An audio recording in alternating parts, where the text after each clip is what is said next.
ensvinklede trekanter gælder det, at vi kan opstille forstørrelsesfaktor. Det vil se sådan her ud. Vi tager cosinus til v herover og dividerer med b, det er den samme side. Og vi tager 1 herover og dividerer med c, eller hypotenuse. Sådan. Okay. For at isolere cosinus til v her, så ganger vi bare med b på begge sider. Så ser det sådan her ud. Okay, ja. Men så ganger man nogle gange en brøk med et helt tal, eller v her, så ganger man det bare ind i tælleren. Så det er faktisk det samme som cosinus til a, og så siger man bare b divideret med c. Og så har vi faktisk bevist cosinus til a. Okay, i dag skal vi snakke om sinus, og om cosinus, der har vi allerede snakket om, at de var ensvinklede, og man kunne lave en forstørrelsesfaktor, så det har jeg også op på forhånd. Det behøver vi ikke snakke om igen, det er det samme princip. Så det vi skal gøre nu, er, at vi skal isolere sinus til v, og det gør vi ved at fjerne a, og det gør vi hver gang a på begge sider.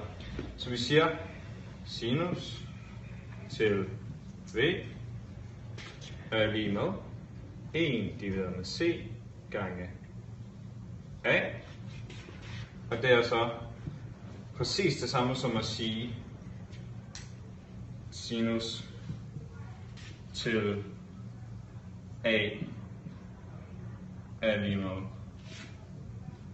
a divideret med c, fordi når der er du har en brøk, og du skal gange med noget, så ganger du det altid bare op i tælleren, og 1 gange a, det giver bare a. Og så har vi først bevist det. Vi har bevist sinus. Vi vil så også lige bevise tangens. Så vi gør det samme, som vi gjorde med de andre. Vi finder et forstørrelsesforhold mellem de to ensvinklede trekanter, og det gør vi ved at tage tangens over a, og det er nemlig det samme som 1 over b. Men vi vil gerne isolere tangens. Så det vi gør, det er, at vi ganger med a på begge sider, så vi får tangens til a, som faktisk er det samme som tangens til v, på grund af, at de netop er ensvinklede. Lige med 1 divideret med b gange a.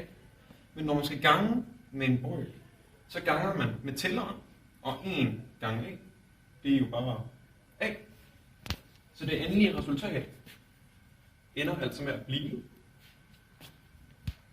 tangens til a lige med a og b. Og sådan har vi altså bevist tangens.